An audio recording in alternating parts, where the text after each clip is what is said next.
संतप्त मानस से शांत हों, जिनके गुणों के गान में ते वर्धमान महान जिन विचरे हमारे ध्यान में। 173-74वीं गाथा चलेगी।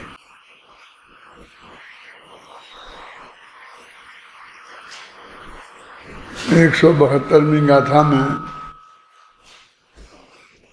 आत्मा का स्वरूप बताया है कि वो अरस है, अरूप है, अगंध है, अस्पर्श है, चेतना गुण से समृद्ध है, अशब्द है और अलिंग ग्रहण जानो।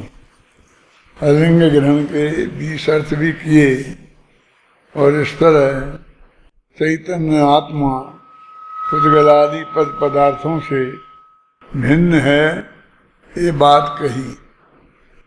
अब एक प्रश्न खड़ा होता है कि यदि आत्मा बिल्कुल भिन्न है पर पदार्थों से, पुद्गल से खासकर, तो पौद्गलिक कर्मों से बंध को कैसे प्राप्त होता है? तो ये जो 173वीं और 174वीं गाथा है, तो 173वीं गाथा में तो ये प्रश्न खड़ा किया है और 74वीं गाथा में इसका उत्तर दिया है। इस तरह ये दोनों गाथाएं एक साथ रखी हैं।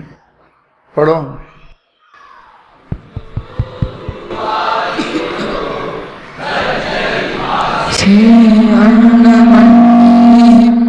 तव विवरीदो अप्पा बच्छदि किद पोकलम कम्मन रूवादियेम रहिदो पेच्छदि जानादि रूपमादीणे दव्वाणि गुणे अजधा तह बंधो तेण जानी मूर्त पुद्गल बंधे नित स्पर्श गुण के योग से अमूर्त आत्म मूर्त पुद्गल कर्म बांधे किस तरह, जिस तरह रूपादि विरहित जीव जाने मूर्त को, बस उस तरह ही जीव बांधे मूर्त पुद्गल कर्म को। बंध की प्रक्रिया जो शास्त्रों में बताई गई है उसका कारण स्पर्श गुण माना गया है, पर वो पुद्गल में है। पुद्गल में भी जो उसके भेद बताए ना 8, तो उनमें सभी जो भेद गुण हैं वे बंध के कारण नहीं हैं। स्निग्ध और रूपछत्व ये जो 2 गुण हैं ये बंध के कारण हैं, और उसमें बंध की प्रक्रिया का स्वरूप भी बताया है तत्वा सूत्र वगैरह में। तुमने पढ़ा भी होगा, दुधिकादि गुणा नाम तू न जघन्य गुणा नाम गुण साम्य सदृशा नाम, ये सब सूत्र है ना, इनमें बताया गया है कि कैसे कैसे पुद्गल का बंध होता है। 2 पुद्गल के परमाणु वे आपस में बंधते हैं तो उसमें तो अनंत गुण हैं, तो वे अनंत गुण उनमें बंधन का कारण नहीं है। अकेला एक स्पर्श गुण बंधन का कारण है, और स्पर्श के भी 8 भेद हैं, तो उसमें भी 6 भेद बंध के कारण नहीं है।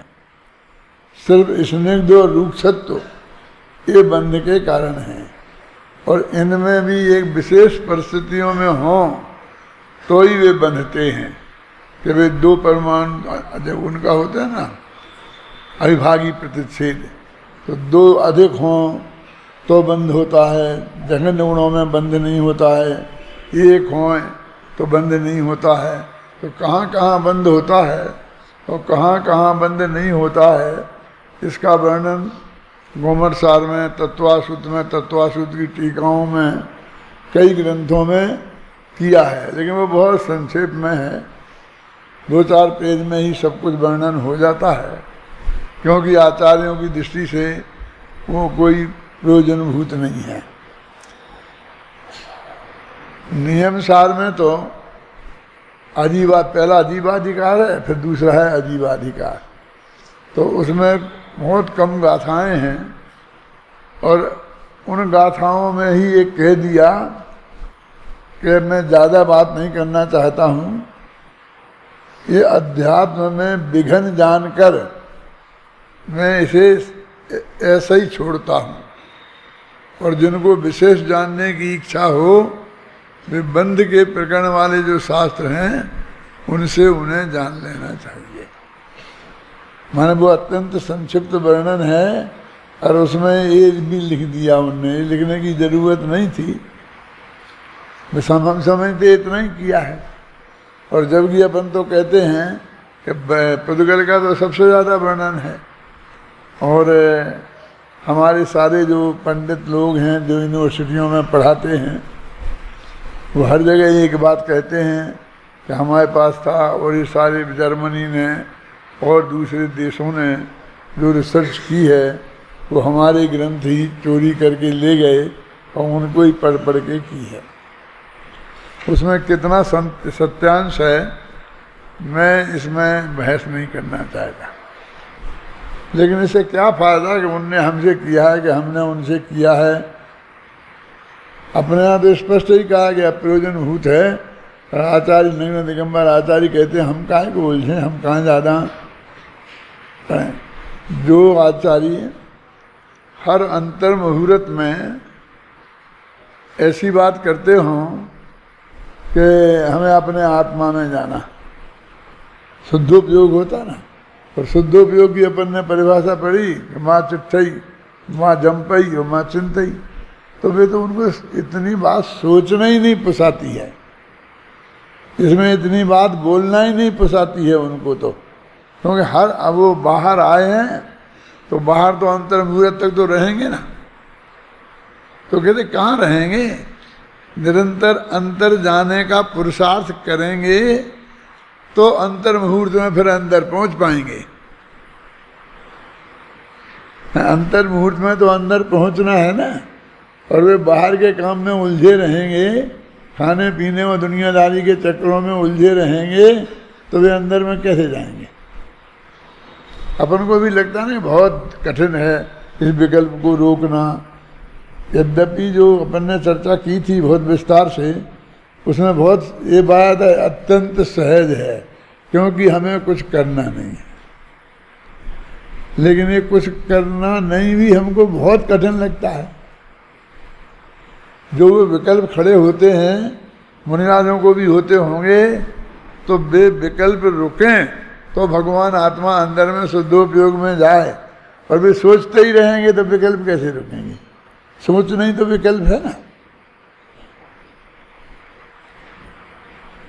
आप इस अपेक्षा विचार करो तो वो वाक्य पद्म परिमलधारी देव का हमें महत्वपूर्ण लगता है कि मैं इसे विघ्न जानकर इस चर्चा में नहीं उलझता।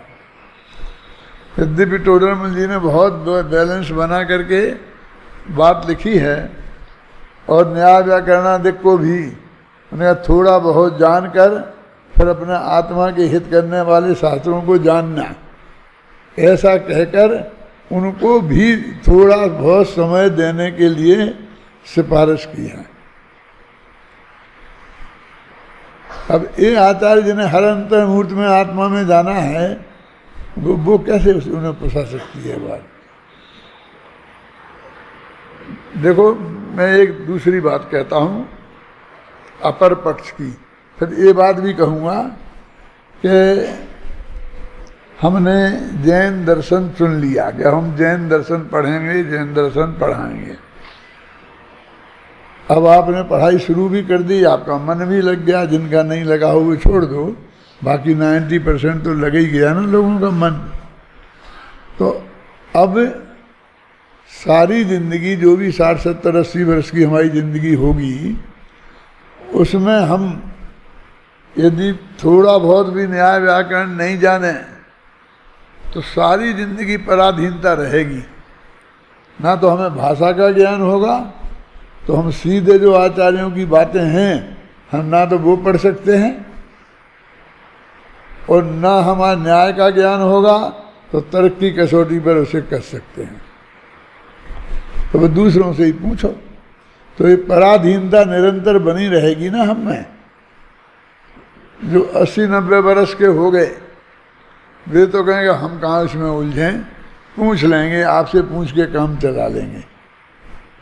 क्या हम वो ही क्यों पूछेंगे? हम तो उस प्राकृत गाथा का, संस्कृत के छंद का अर्थ ही समझ लेंगे आपसे। हिंदी गुजराती में जो अनुवाद हुए हैं उन्हीं से पढ़ के अपना काम चला लेंगे।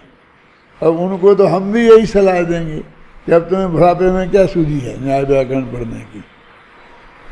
इक्का दुक्का दुक्का होता है जो कभी कभी कहता है कि नहीं मुझे तो अब न्याय व्याकरण जाना है, क्योंकि न्याय, उसे कदम कदम पे तकलीफ होती है ना, उसका अर्थ भाव ख्याल में नहीं आता है। तो वो जानना चाहता है कि आचार्य आखिर क्या कहना चाहते। ये जो हमारे पास समय सार है आपके हाथ में, तो ये एक लाइन खिंची हुई है, ऊपर है संस्कृत में, वो सब आचार्यों के वाक्य हैं संस्कृत में प्राकृत में, और नीचे हिंदी में है ना। सबकी किताब में ऐसा ही है।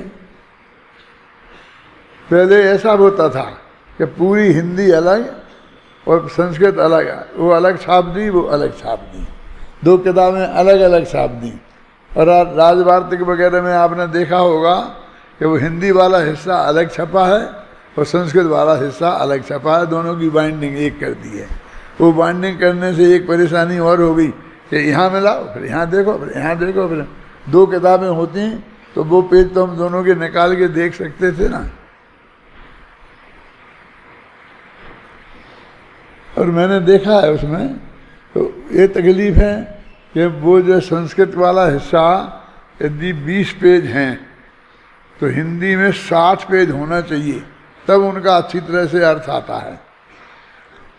मतलब हिंदी फैली हुई भाषा है, इसे बोलते हैं असंयोगी, और संस्कृत संयोगी भाषा है। संयोगी असंयोगी का अंतर समझते हो? जैसे राम का, दशरथ का बेटा राम, तो दशरथ और राम इसके बीच में एक का है, और का के बाद में भी जगह छूटी है और पहले भी छूटी है, तो 3 शब्द हो गए, दशरथ का राम। और संस्कृत में दशरथस्य, वो स्या अलग करेंगे ही नहीं, उसमें ही मिला देंगे, समझे? संयोगी भाषा, वो विभक्तियाँ उसमें ही मिला देते हैं। और हिंदी वियोगी प्रकृति की भाषा है तो इसमें सब अलग कर देते हैं। सोनगढ़ से पहले मोक्ष महाप्रकाशक छपा था तो वो सब संस्कृत की स्टाइल का बिल्कुल सारी विभक्तियाँ मिली हुई थी। वहाँ जो लोग रहे होंगे, जिन लोगों वो देखते होंगे, तो संस्कृत में मिली रहती है तो उसी के हिसाब उन्होंने हिंदी में भी मिला दी थी। जब अपने यहाँ छपने आया तो हमने कहा ये तो ठीक नहीं है। तो पूरे मोक्ष महाप्रकाशक का जब मैंने संपादन किया तो और बातें तो बहुत की, लेकिन ये भी हजारों जगह ये मैंने उन्हें अलग अलग किए होंगे, क्योंकि प्रेस में जो कंपोजिटर होते हैं, चाहे ये आजकल कंप्यूटर वाले हों चाहे वो, ये सब बिल्कुल मक्खी मारने वाले होते हैं। मक्खी की जगह मक्खी मारे। अपने 100 जगह अलग कर दो ना राम का, तो 101 में दफ़े आएगा तो वो वहाँ मिला होगा तो मिला ही लिख देंगे कि ये काम मिलाते नहीं हैं, ये नीति नक्की हो गई है तो अब हमको उसे अलग कर देना चाहिए। नहीं करेंगे, वो आपको ही करना पड़ेगा। पर आप कर देंगे ना तो फिर वे कर ही देंगे, इसकी गारंटी नहीं है। आप 6 जगह करेंगे तो वे 4 जगह कर देंगे, 2 जगह छोड़ देंगे। इतनी तो छूट सकते हैं ना। फिर आप करो, फिर करो, कितना कठिन है वो संयोगी प्रकृति की और वियोगी प्रकृति की। ओके, पेज बढ़ जाएंगे, पूरे मोक्ष महाप्रकाशक में 25-50 पेज बढ़ जाएंगे, क्योंकि वो अलग अलग हो जाएगी ना, तो अलग हो जाती है। लेकिन वो जरा स्पष्ट हो जाती है ना, स्पष्ट दिखती है, तो तो पढ़ने वाले को बहुत सुविधा रहती है, पैरे टूट जाते हैं, अलग हो जाती है, तो पढ़ने में सुविधा रहती है, वो प्रकृति उसकी वैसी होती है। तो अब मैं तो ये कह रहा हूँ कि स्वाध्याय करने वाले जितने जीव हैं वे तो ऊपर की तरफ देखते ही नहीं हैं, क्या बस नीचे ही पढ़ते हैं, ऐसे समझते ऊपर जैसे कुछ ये है ही नहीं। गाथा और आत्मख्याति को न एक पंक्ति भी कभी पढ़ी हो ऐसा नहीं होगा। हम तो संस्कृत आगे जानते ही नहीं, लेकिन फिर भी यदि आप पढ़ते तो अभी तक बहुत कुछ जानने लगते। वे तो पढ़ते ही नहीं है, और हमारे विद्यार्थियों को तो पढ़ना ही चाहिए, बल्कि ऊपर से ही अर्थ समझने की कोशिश करना चाहिए। नीचे तो जब सहयोग की जरूरत पड़े तब देखना चाहिए। तो ये भी ऐसा ही करते हैं, नीचे ही देखते हैं, ऊपर नहीं देखते हैं। देखना चाहिए ना हमको, ये तो विद्वान बन रहे हैं। तो एक दफे आपको 1-2 साल तक मेहनत करनी पड़ेगी। 2 साल लघु सिद्धांत कौमुदी पढ़ ली है, और 1-2 साल में परीक्षा मुख सूत्र, न्याय दीपिका, प्रमेय रत्नमाला ये पढ़ ली हैं, तो सारी जिंदगी आपको आराम हो जाएगा। क्या फिर भी मैं खुद महसूस करता हूँ कि हम इतने बड़े संस्कृत के और न्याय के विद्वान नहीं बन गए हैं कि हम सब कर लेंगे। हमको फिर भी जो पुरानी हिंदी टीकाएँ होती हैं, गुजराती की होती हैं, उनका सहारा लेना पड़ता है ना। है? तो आप भी ऐसे ही बनेंगे। वो जो कॉलेजों में कुछ 2-4 प्रोफेसर ऐसे होते हैं कि वे निरंतर प्रैक्टिस करते हैं और संस्कृत में बोल लेते हैं। आपसे कहेंगे आप धड़ाधड़ यहाँ पर 10 मिनट संस्कृत में बोलो, तो शायद आप नहीं बोल पाए। कुछ लोग बोल लेते होंगे, मुझे पता नहीं, ज़्यादा हम लोग तो वैसे ही हैं, हम तो नहीं बोल सकते। मेरे कहने का मतलब हम धर्म वालों की संस्कृत इतनी कमज़ोर रहती ही है।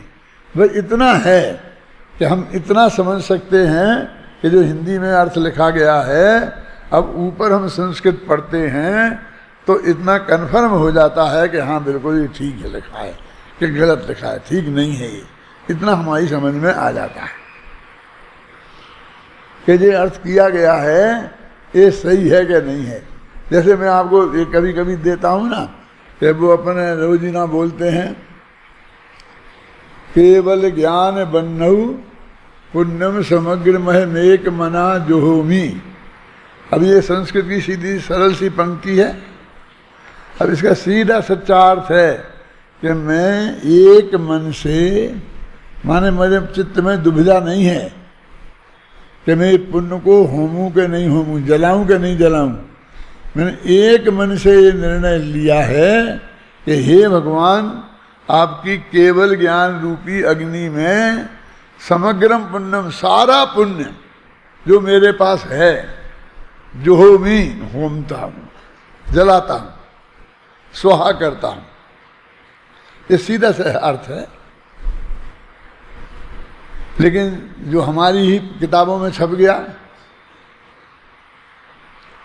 क्योंकि ये लोग ये समझते हैं कि ये दादा को दिखाने की क्या ज़रूरत है, ये तो हम ही कर लेंगे, ये तो समय सार वगैरह का हो तो देखें दादा। लेकिन क्या देखते हो तुम लोग, वो छप गया ना, और उसमें लिखा है करूं पुण्य आह्वान, कि मैं पुण्य का आह्वान करता हूं। तो आह्वान करना और जलाना, इन दोनों में कितना अंतर है। तो वो जोहोमी का हिंदी अनुवाद किया तो आह्वान, पर मेरा तो चित्त ही उस वजह से वो अनुवाद करने का विकल्प खड़ा हुआ। मैं ये समझता था कि ये अभय कुमार जी का अनुवाद है। कुछ ऐसा भी होता है ना कभी कभी, कि जैसे कि मैंने लिखी नहीं है वो किताब, लेकिन आप लोग प्रश्न मेरा नाम से चलती है कि दादा ने लिखा, दादा ने लिखा, और मेरी प्रशंसा होती दिखती है, तो मैं चुप रहता हूँ, कहते चलो ना। लेकिन जब ये आता है, 2 दफ़े हो गया मेरे साथ, कि जब मैंने अभय कुमार जी से कहा इसी हॉल में कि आपने जो अनुवाद किया है, ये अनुवाद सही है, तो एकदम मैंने नहीं किया, ये न मालूम किसका है, तो अभी तक पता नहीं चला किसका है, पर अभय जी का नहीं है इतना पता चला। ऐसे ही एक वीतराग पूजा बन गई थी और वो किताबों में छप गई थी और लोग करने लग गए थे वीतराग पूजा। वीतराग पूजा में क्या है, त्रिकाली ध्रुव भगवान आत्मा है ना, दृष्टि का विषय, उसकी पूजा थी। तो मैंने उस पर व्याख्यान किए कई कि भाई जो अपना भगवान आत्मा है वो देह देवल में विराजमान, उसकी पूजा ऐसी नहीं होती जैसी मंदिर में विराजमान देवसाज गुरु की होती है, पर भगवान की जैसी होती है, निज भगवान की ऐसी नहीं होती। तुम ऐसा करोगे कि मंदिर में जाओगे और कहोगे क्षुधा रोग विनाशना नैवेद्यम और एक लड्डू चढ़ा दोगे, तो फिर यहाँ कहोगे आत्मदेवाय आत्मदेवाय, आत्मदेव पूजा था उसका नाम, तो एक लड्डू खा लोगे। आत्मदेव की पूजा ऐसी नहीं होती जैसी वो देवसाज गुरु की होती है, ऐसा मैंने बार बार कहा। और वो ये चलता था कि राजमल पवैया ने बनाई है, पवैया जी थे जिंदा, तो मैंने दो एक दफ़े कहा क्यों पवैया जी ऐसा हो सकता है, ऐसा करना चाहिए, तो दादा मैंने नहीं बनाई।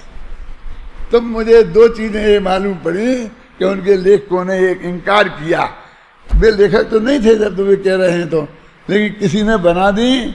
लेकिन हम तो अपराधी तो हैं ही, ये किताबों में कैसे आ गई, ये छपाने वाले अपराधी तो हैं ही परमात्मा, और वे पढ़ने वाले भी अपराधी हैं, वे पूजा करने वाले भी अपराधी हैं।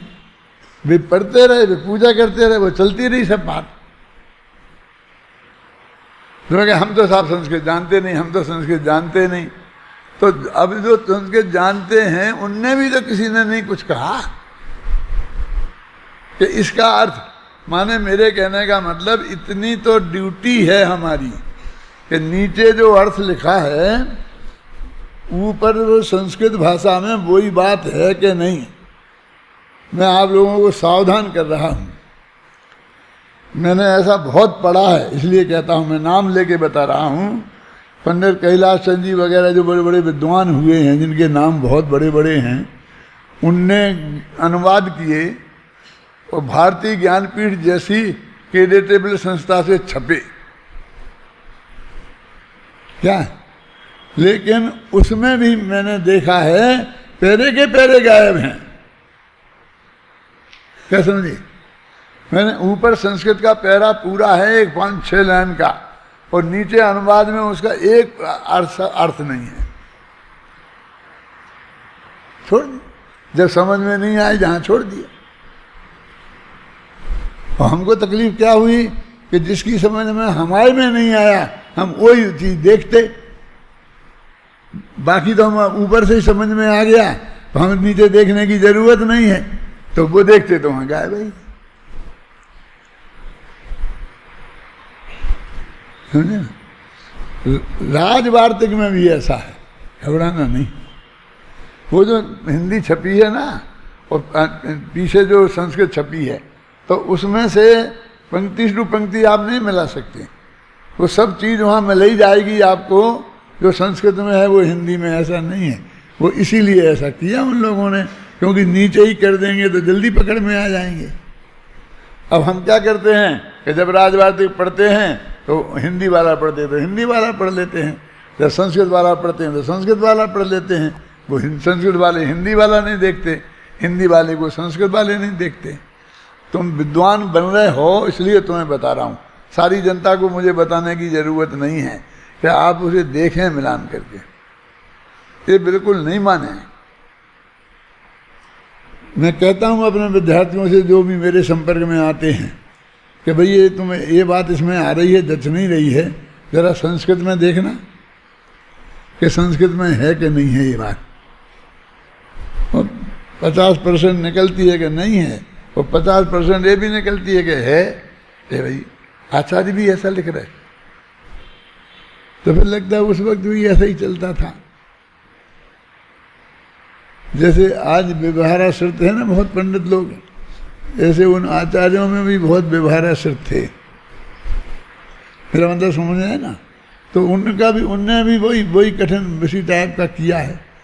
तो बहुत सावधानी की अपेक्षा है, क्योंकि अब तुम विद्वान बन रहे हो तो तुम ये नहीं कह सकते हो कि हम तो संस्कृत नहीं जानते, हम तो प्राकृत नहीं जानते। इतना तो हमें जानना ही पड़ेगा कि नीचे जो अर्थ लिखा है हम ऊपर से मिलान करके देखें कि वही अर्थ निकलता है कि नहीं निकलता है। हाँ, अपना 73 और 74वीं गाथा शुरू कर रहे हैं ना, तो इसमें क्या है कि वो कहते हैं कि बंध में पुद्गल से पुद्गल का स्निग्ध और रूपछत्व के कारण बंध होता है। तो आत्मा में तो स्पर्श नाम का गुण है ही नहीं, इसलिए उसमें स्निग्ध रूपछत्व है नहीं। दो परमाणु हैं और वो स्निग्ध, दोनों में स्निग्ध और रूपछत्व होना चाहिए, और उनमें दोनों के समान हो तो भी वे नहीं बनेंगे, कम ज़्यादा होंगे तो भी बनेंगे। और वो कितने कम कितने ज़्यादा वो बहुत वर्णन शास्त्रों में है, वहाँ देखना चाहिए।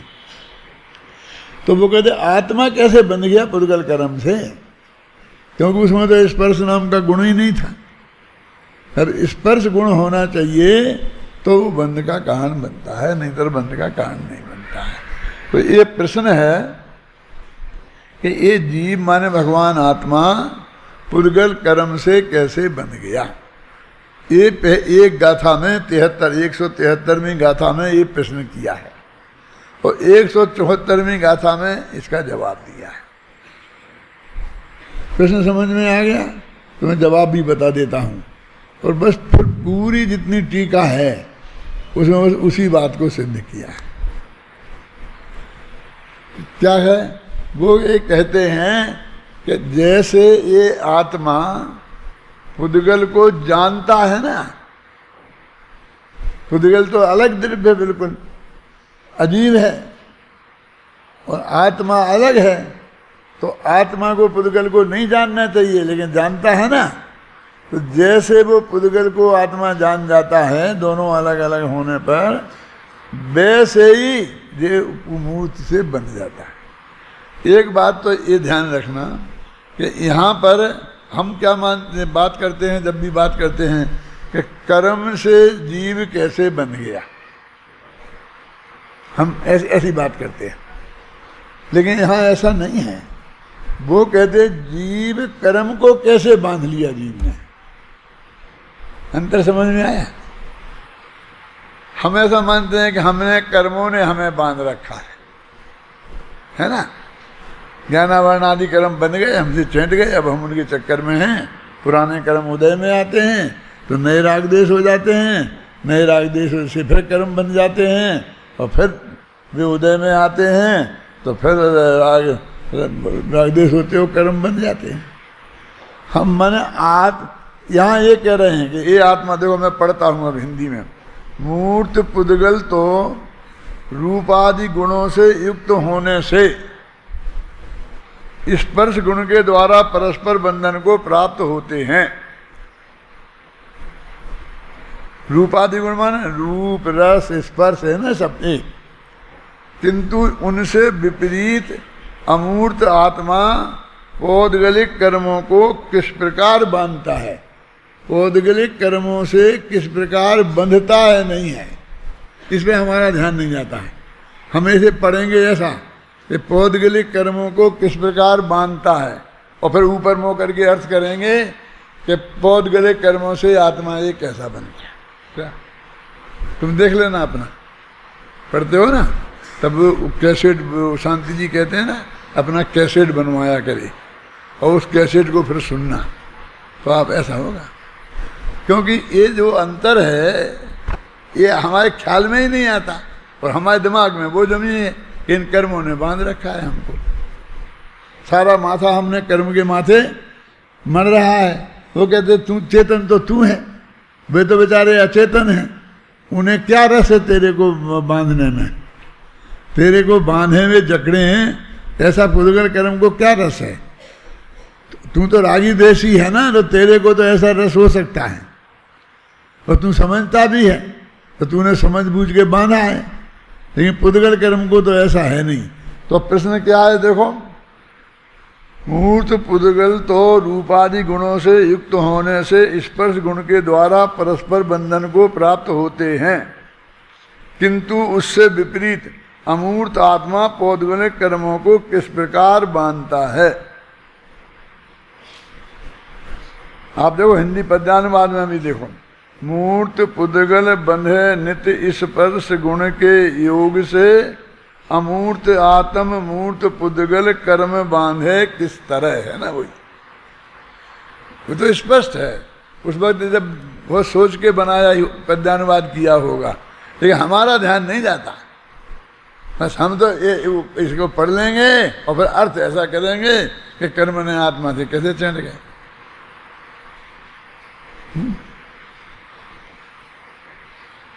अब उत्तर देखो, जिस प्रकार रूपादि गुणों से रहित जीव रूपी द्रव्यों और उनके गुणों को देखता जानता है। रूपादि से रहित है जीव, रूप रस गंध स्पर्श से, और रूप रस गंध स्पर्श को जानता है। तो जैसे उन्हें वो जान सकता है वैसे ही उन्हें बांध भी सकता है। अब जानना तो सुपर प्रकाश है, उसका स्वभाव है। समझ में आया? और बांधने के लिए वही उदाहरण दे रहे हैं। बस इतनी ही बात है इसमें। फिर उदाहरण बहुत देंगे और अलग अलग उदाहरण दिए हैं उसमें कि एक बैल है असली बैल, और एक बैल है खिलौने का बैल, मिट्टी का बैल।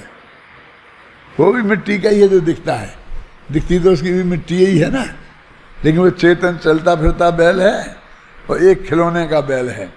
तो इसमें कहते हैं कि जैसे ये दोनों को जानता है ना, तो दोनों का क्यों कहा, तो वो कहते हैं कि आवाल गोपाल की बात कर रहे थे ना, आवाल गोपाल सब जानते हैं किसको, बैल को। तो वो कहते हैं कि वृद्ध तो असली बैल को जानते हैं और बच्चे वो मिट्टी के बैल को जानते हैं। यानी वो दो उदाहरण इसलिए दिए, नहीं तो एक से ही काम चलता था, क्योंकि आवाल गोपाल में घटित नहीं होता। तो ये सब इसमें अभी पढ़ेंगे तो अपन सब आएगा, आप लोग पढ़ोगे तो आपको भी आ जाएगा। देखो, जिस प्रकार रूपादि गुणों से रहित जीव रूपी द्रव्यों और उनके गुणों को देखता जानता है, उसी प्रकार अरूपी का रूपी के साथ बंध जानो। अब जैसे ये कहते हैं ना कि सुपर प्रकाशक आत्मा का स्वभाव है, तो आत्मा का ऐसा भी स्वभाव है कि राग द्वेष रूप परिणाम। तो आत्मा का जो राग है वो स्निग्धता है और द्वेष है वो रूक्षता है। स्निग्ध रूक्ष से बंध होता है ना, तो आत्मा में तो स्निग्धता रूक्षता है ही नहीं, तो वो बंधा कैसे बांधता है। तो कहते हैं जो उनमें राग है वो स्निग्धता है और द्वेष है वो रूक्षता है, इस तरह वो बांधता है। और इस तरह राग द्वेष के माध्यम से बांधना ये भी उसका स्वभाव है। जैसे सुपर प्रकाशक स्वभाव है, ऐसे वो भी स्वभाव है, वो पर्याय स्वभाव जैसे अपन कहते हैं, विकारी स्वभाव ऐसा कहते हैं। अपन जब ये लिखा होगा आपको कि ये उसका स्वभाव नहीं है, वहाँ अर्थ है वो असली स्वभाव, द्रव्य स्वभाव वो नहीं है। और जहाँ वो कहते हैं कि नहीं ये स्वभाव है, तो वो कर्म के निमित्त की तरफ वजन न चला जाए। इसलिए पूज्य गुरुदेव श्री कहते हैं कि वो विकारी रूप परिणमित होना भी जीव का स्वभाव है। जीव अपनी गलती से, अपने कारण से विकार रूप परिणमित हुआ है।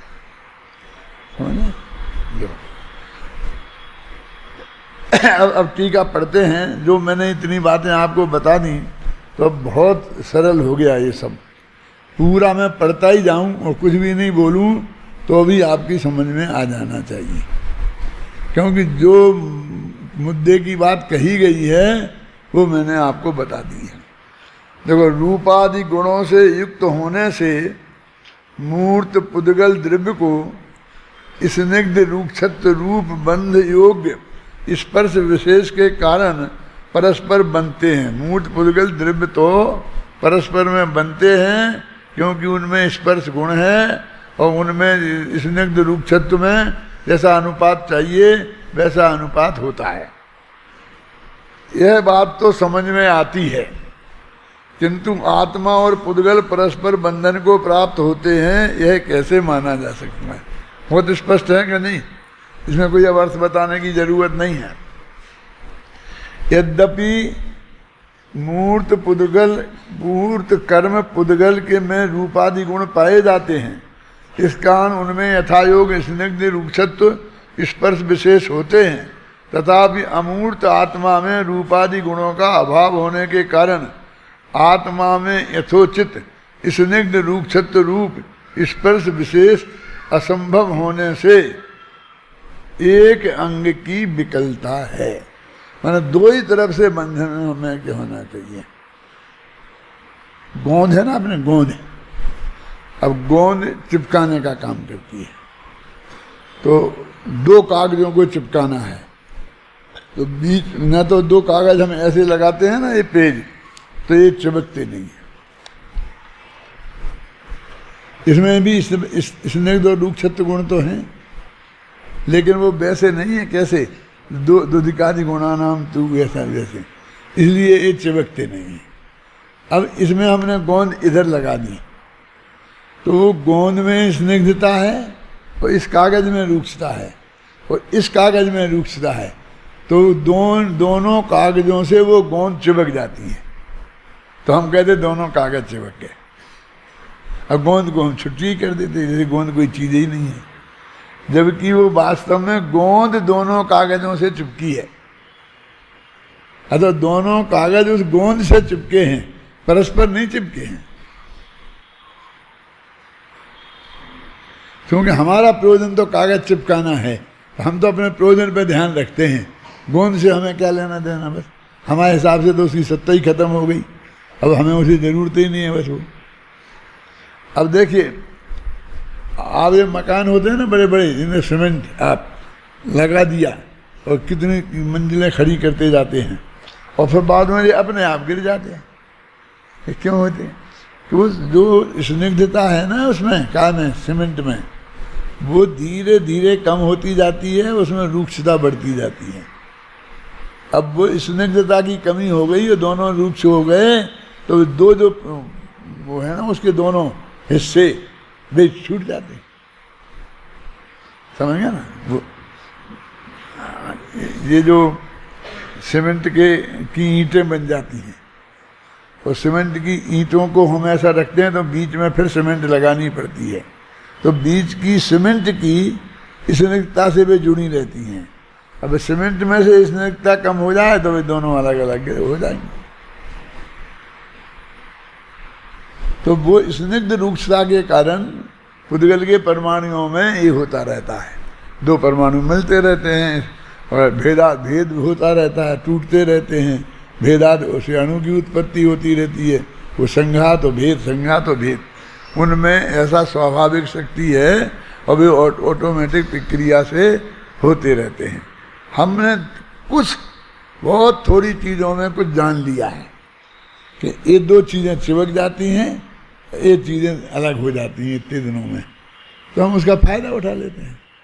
हम उन दो चीज़ों को मिला देते हैं, चिपका लेते हैं। 100 साल तक हम सीमेंट की हम लग देंगे, 100 साल में बिल्डिंग गिरा देंगे, क्योंकि वो स्निग्धता खत्म हो गई होगी और अब जब टूट के गिर जाएगी बिल्डिंग, है ना। यद्यपि मूर्त कर्म पुद्गल में रूपादि गुण पाए जाते हैं, इस कारण उनमें यथायोग स्निग्ध रूपछत्व स्पर्श विशेष होते हैं, मिल गया पर।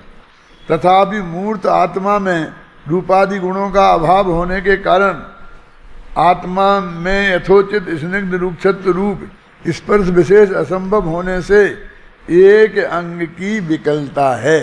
ये एक अंग की विकलता है, माने जीव और पुद्गल दोनों को बंधना है, तो जीव में वो स्पर्श नहीं है, ये एक अंग में वो कमी है। जब जीव और पुद्गल कर्मों का परस्पर बंध कैसे हो सकता है, ये प्रश्न ही चल रहा है।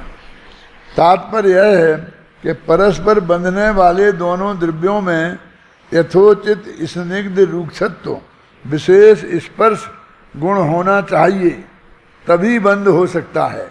आत्मा में इसका स्पर्श गुण का अभाव है, इस कारण एक अंग की विकलता है, अतः आत्मा का कर्मों से बंधना संभव नहीं है। अभी आपको ये निर्णय करना है कि भाई कौन सी किताब में मतलब ज़्यादा अच्छी है। तो आप उपाय ये है कि आप संस्कृत से पढ़ें अच्छी तरीके से और उसका अर्थ समझने की पूरी कोशिश करें, क्योंकि आप संस्कृत के जितने भी विद्वान हो गए थोड़ा बहुत तो आएगा। फिर आपको संतोष नहीं हो तो फिर जितने भी हिंदी में उपलब्ध हैं प्रवचन सार समय सार जो भी, तो उनको हिंदी से पढ़ें, ये पढ़ें वो पढ़ें, बरनी जी का पढ़ें, जिन जिन का पढ़ना हो सब पढ़ें और पढ़कर ये देखें कि कौन से अर्थ से हमारी समझ में अच्छी तरह आ गया, जल्दी आ गया, बस वो निर्णय हो जाएगा कि आपके लिए कौन अच्छा है। समझ में आया क्या नहीं आया? क्योंकि उसका अर्थ तो समझ नहीं है ना कि वो क्या कहना चाहते हैं। अब वो जो कोई पुराना दोष नहीं है, किसी पंडित का दोष नहीं बता रहा हूँ मैं। अब 400 वर्ष पुरानी भाषा ही नहीं थी, जो है सो है, जो है सो है, ऐसी होती थी। क्यों? तो अब वो वैसी भाषा आज होगी, वो तो जब उसी वक्त लिखी थी उनने तो वैसी ही आएगी ना। आपने प्रथमान योग में देखा होगा, जो अपने कासलीबाल जी थे ना, कौन से कासलीबाल? दौलत राम, नाम तो सबको मालूम। तो उन्होंने पद्म पुराण लिखा, तो वे कहेंगे सीता जी रामचंद्र जी सो कहती भई, एक वाक्य वो सीधा पहले बोल लिख देंगे कि कहने वाली सीता है और रामचंद्र जी से कह रही है और कुछ कह रही है। अब अभी कुछ नहीं बताया तो कहें कैसे हैं रामचंद्र जी, तो वे रामचंद्र जी के सब विशेषण लगाएंगे। कैसे हैं रामचंद्र जी मतलब तो वो ऐसा नहीं बताएंगे कि बहुत भद्र प्रकृति के हैं, कि सज्जन हैं, कि पढ़े लिखे हैं।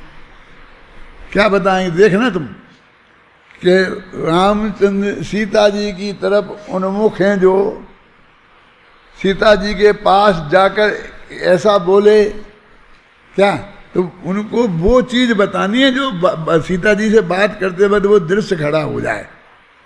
क्या अभी आप वो संस्कृत के श्लोक उठाना जो जिन सेनाचार्य ने लिखे हैं,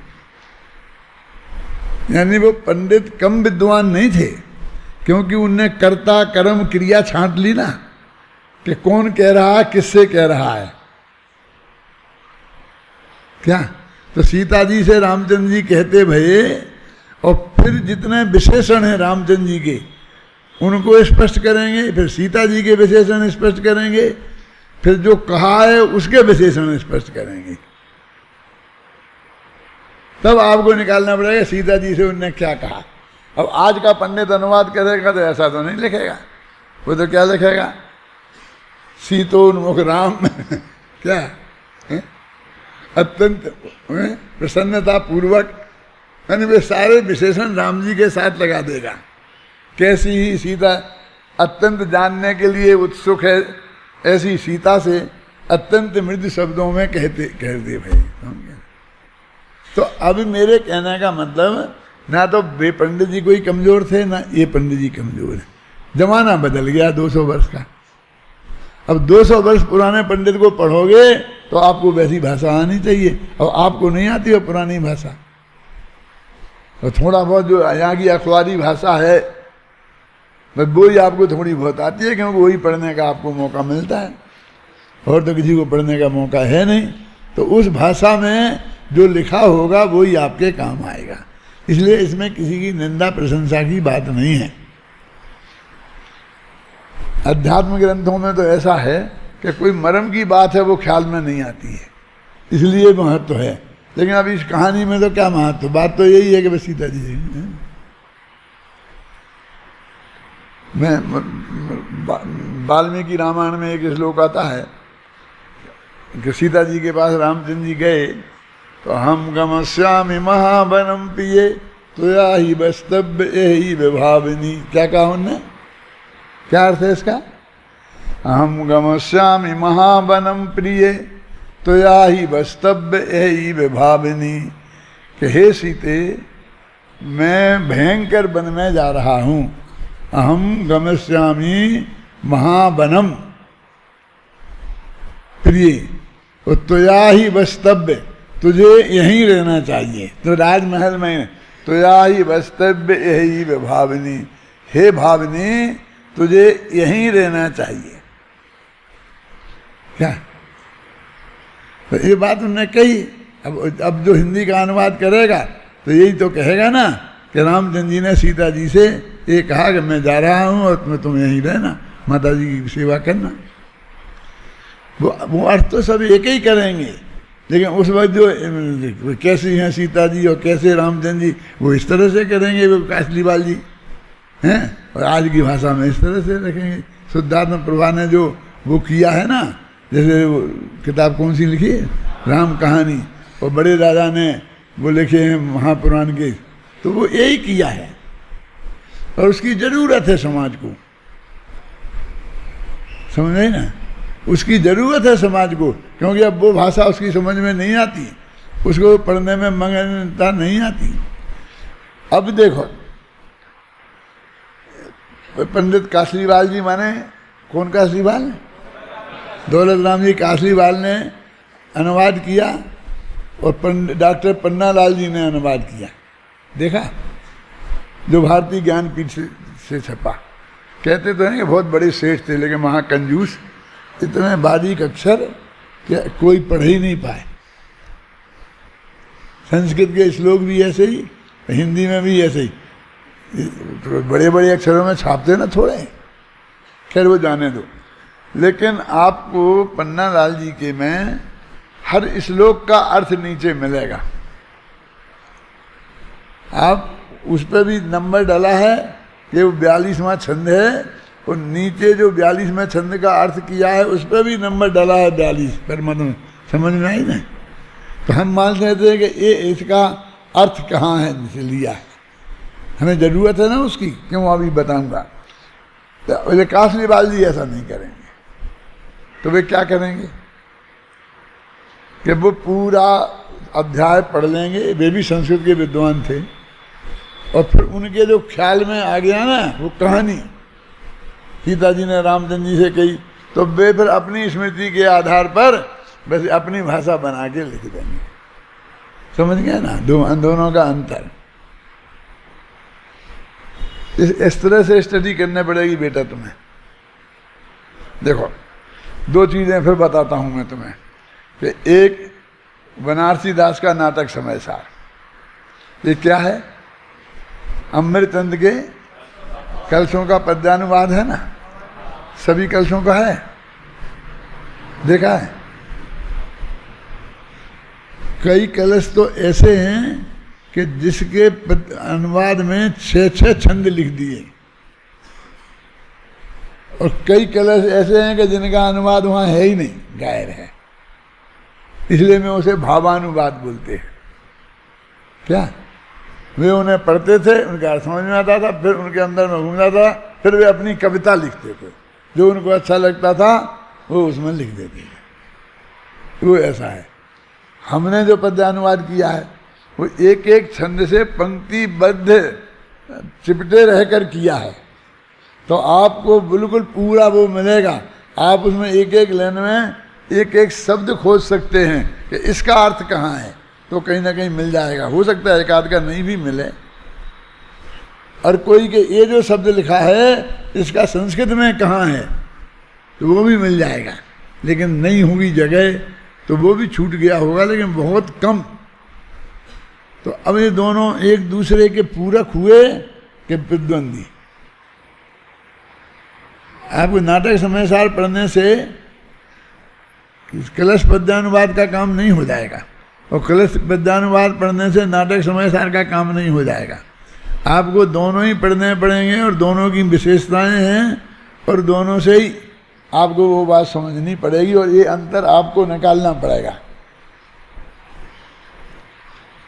आप लोग पढ़ाते हैं तो अपने विद्यार्थियों को ऐसा सब बताते हैं, तो भविष्य के विद्यार्थी तो फिर उनको नहीं है ना, तो उनको तो फिर वो निकालना ही पड़ेगा ना। हम तो आपको बता रहे हैं, हमारे गुरुओं ने भी हमें नहीं बताया। ऐसा नहीं कि पहले बताने की पद्धति थी और अब बंद हो गई है, समझ गए ना। होता है कि कोई गहरी स्टडी करता है, कोई नहीं करता है, जाता है ना निरंतर उस बात में, तो उस बात को आपको देखना पड़ेगा कि भाई क्या फ़र्क है इसमें। सब नाटक में ऐसा था तो क्या ज़रूरत थी इसकी, फलानी थी, ये क्या बोल रहा है, तूने पढ़ा है? अरे साहब हमको पढ़ने की तो फुर्सत नहीं है, हमको रुचि नहीं है, और हम कैसे पढ़ें उस पंडित का? एक पंडित दूसरे पंडित का पढ़ ले तो वो पंडित क्या, कि इसमें गलती निकालने के लिए पढ़ो। आप समझे ना, समझने के लिए मत पढ़ो, काहे के लिए पढ़ो? गलती निकालने के लिए तो पढ़ो भले आदमी। तो आपको इतनी विशेषताएं मालूम पड़ेंगी।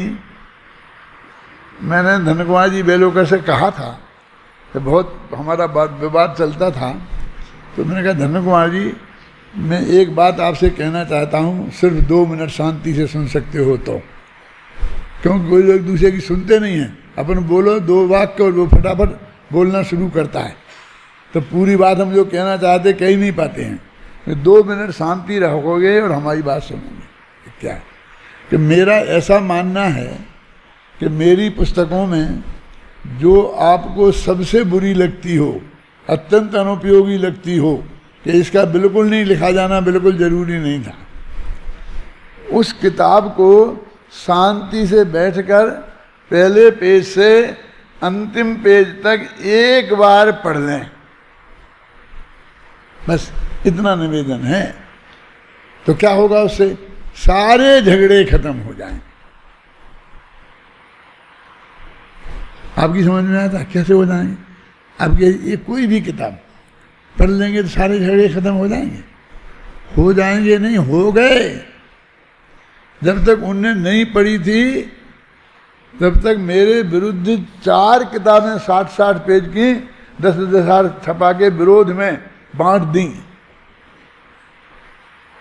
और फिर पढ़ी तो सारे किताबें यहाँ से मंगवाई, अलमारी में रखी, और उनका रोजीना स्वाध्याय किया, रोजीना कैसेट सुनते हैं, और उनने उन 2 अलमारियों में भर दी वो सब, और 2 फोटो मंगाए और उन अलमारियों पे भी फोटो लगाए। निपट गया ना सारा झगड़ा। नहीं तो किसी कीमत में नहीं निपट सकता। क्यों? क्योंकि पहले ही से द्वेष था ना अंदर से, तो देखिए ही नहीं, उसका एक ही पेज नहीं पढ़ा। क्या जरूरत थी इसकी? क्या जरूरत थी? गुरुदेव के प्रवचन रत्नाकर थे तो समय सारण शीलन की क्या जरूरत थी? फलाना था तो फलाने की क्या जरूरत थी? देवशास्त्र गुरु पहले की थी तो देवशास्त्र गुरु की जरूरत क्या थी? उसकी थी तो ये क्यों? बस एक ही है। लेकिन भाई साहब देख के तो निर्णय करो कि जरूरत थी कि नहीं थी। और अकेले आप ही थोड़ी हो, सारा समाज है उसमें। टोडर में लिखा ना, मेरे से भी कम बुद्धि के धारी बहुत घने जीव हैं, हो सकता उनके लिए काम की रही हो। है? तो मेरे कहने का मतलब ये है कि अपने विवेक से आपको निर्णय करना पड़ेगा। इसके लिए भी क्या ये कौन उपयोगी है, कहाँ है, हमें ये बातें समझनी है सब, तो हमें कहाँ मिलेंगी? तात्पर्य यह है कि ये परस्पर बंधने वाले दोनों द्रव्यों में यथोचित स्निग्ध रूक्षत्व विशेष स्पर्श गुण होना चाहिए, तभी बंध हो सकता है। आत्मा में स्पर्श गुण का अभाव है, इस कारण एक अंग की विकलता है, अतः आत्मा का कर्मों से बंधना संभव नहीं है। यहाँ शिष्य की शंका है जिसका समाधान आचार्य देव करते हैं। अब अपन ने पढ़े 2 पंक्तियाँ इतनी, अब इसमें मैंने बताई थी सिर्फ इतनी सी बात कही कि स्पर्श गुण दोनों में होते हैं तब वे आपस में बनते हैं। उनके कुछ बनने के नियम हैं, उन नियमों के अनुसार बनते हैं। आत्मा में चूंकि स्पर्श गुण नहीं है इसलिए आत्मा कर्मों को नहीं बांध सकता। बस ये शिष्य का प्रश्न है। इतनी सी बात है, 1 सेकंड में आपको समझा दी, सबकी समझ में आ गई। और इतनी लंबी पड़ी तो भी, और इसका उत्तर ये है कि जैसे पर को जानता है आत्मा वैसे ही पर को मानता है। बस ये उत्तर है। अब बाकी के जो 2-3-4 पेज अपन पढ़ेंगे वो ये पढ़ेंगे, कल पढ़ेंगे, कल पढ़ लेंगे, उसे खत्म कर देंगे कल।